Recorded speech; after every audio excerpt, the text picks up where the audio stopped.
Once again, I would like to thank Kenny Klein for this year's schedule. It's been awesome. We beat a really good team tonight. And our team knew that coming in. You know, all you have to do is look at last year, them being in the tournament, playing Carolina tooth and nail, bringing back virtually their entire team. The confidence they gain when they go on the road in Texas and beat both SMU and TCU. So we knew what we were up against. One of the best passing teams, I think, in the country. Certainly haven't seen everybody. They have a unique ability to play inside out. We gave up a lot of over-the-top passes early, and that's just sort of our philosophy. We had to adjust that in the second half. I mean, just with not having a plethora of big guys, we feel like we have to keep the ball out of there. And had we settled behind and then come to trap them, you're talking about maybe one of the best low post passers in the country in Marbury. So in the second half, we still tried to keep it out of there, but we didn't give up angles and over the top passes as much, and made those guys finish over our size, and it didn't happen. I'll tell you, they missed a few bunnies in and around the basket that, but that's what we had to do. That's what we had to do to quit giving up those easy baskets. I thought, just in general, our turnovers, we were either sloppy or we were soft with the ball, and that needs to be corrected. We had a tough time finishing around the basket. Our inability to make layups through contact is driving me nuts. But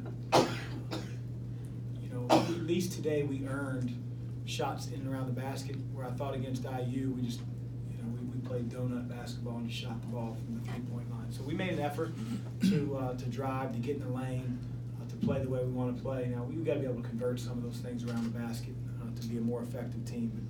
But I thought Dwayne Sutton's energy, I sound like a broken record because it happens every game.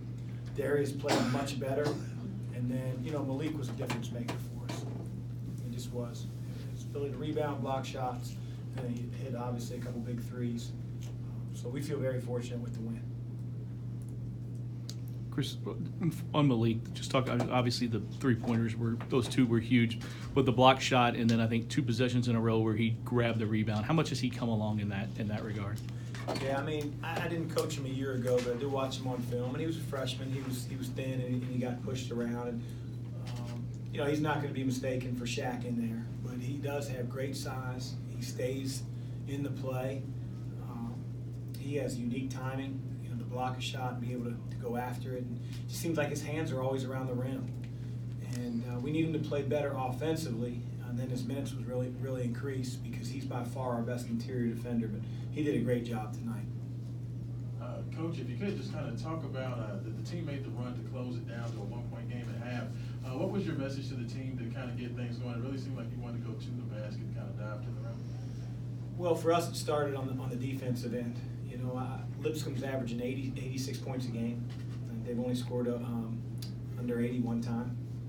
And so to hold them, below 70, I think somebody was joking, hey, first team to 80 wins, and that's not the way we want to be in our program. But it started, I thought, with our defensive effort. We made that adjustment, not the front, and not give up those over-the-top lobs.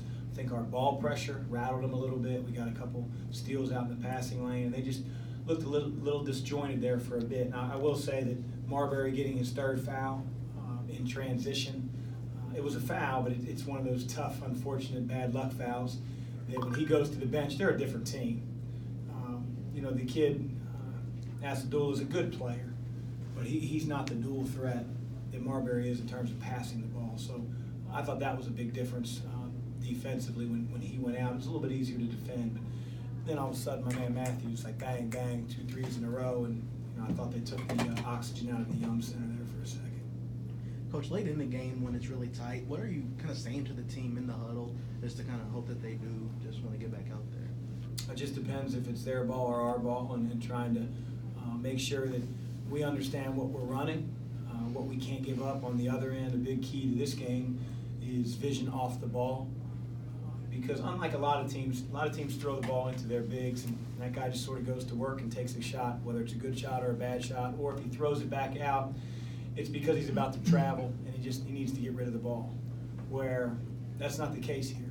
So you get conditioned over time playing these other teams that don't play that way. And so it's hard to really understand how alert you have to be off the ball. We got beat a couple times. You know, Darius got back cut, you know, when the ball went in the post. And so those are all the things that we try to talk about during timeouts. Was that defensive adjustment with in the post, do you think that played a role in you guys rebounding better on the defensive end also, or what do you think contributed to that improvement in the second half? Well, I'd like to think that we got a little bit tougher minded. I thought we got a little nastier. I thought in the first half, the over-the-top passes, the front end had nothing to do with rebounding because we were generally taking the ball out of bounds after they made the layup. So I don't think the positioning defensively hurt us with rebounding so much as they were beating us to 50-50 balls in the first half. Coach, they forced 17 turnovers tonight, probably maybe the highest you guys have had all year. What did they do that was so effective in forcing them? Well, again, I thought we were either soft with the ball on a couple of occasions, or I thought we were sloppy with the ball. You always give credit to your opponent. They do a really good job in terms of scouting. They've got smarter, older players. So while they may not be gambling in the passing lanes constantly, they can tell when, oh, this set play is going to be a wing entry and try to sniff it out. You know, that their coach is trying to throw it to the elbow. They're going to try to slip around the guy and get a steal. So we have to be better. We've got to be able to set a guy up, whether it's a V-cut, button hook, be physical, get a big target, you know, be able to seal our man from touching the basketball. And hopefully tonight we learn from that. We've been a pretty good team all year taking care of the ball, but the last couple games, second half IU game and now this game, that's not a good trend. And again, I don't know if 3 halves are a trend, but we can't make it 4 or 5 or however many more halves we want to talk about. Chris, you mentioned Dwayne's energy, but in these big games, I mean, he just seems to be there at the right time, make the big shot. What is it about his game and him that puts him in that position? First, he's a good player. Secondly, he gets lost in the game and he only cares about winning. And I don't want to misrepresent the other guys in the locker room, but Dwayne wasn't given anything coming out of high school. Scotty Davenport offered him a scholarship, and that was really the only place he had to go until the last second. He just wanted to play Division I. So, you know, a lot of times, you know, when nobody gives you anything, you got a little bit more, you know, I'm going to go get this. I'm going to earn it. And he's got toughness about him. He's a really good player. He's self-made. Like I said, nobody was anointing him when he was here at Manual. But I also think that, again, if he was in that locker room with 0 points, 4 fouls, and we won, he'd be the same Dwayne Sutton. And that's a characteristic that's really hard to find, not only in players but in people. Coach, coming off the Indiana loss, you know, you could say that it may be a letdown or playing a team that's so prepared. How do you get the team refocused, and what was your message to them to kind of shake off the Indiana loss and come back home and take? I don't know if it was refocused so much as just keeping our confidence, especially in late game situations. Our guys are a mature group in the sense that I think they really respect our opinions as coaches, and I also think we have some guys that know college basketball. I mean, they see the score. They see Lipscomb, you know, goes to TCU, who's top 20 in the country, and beats them.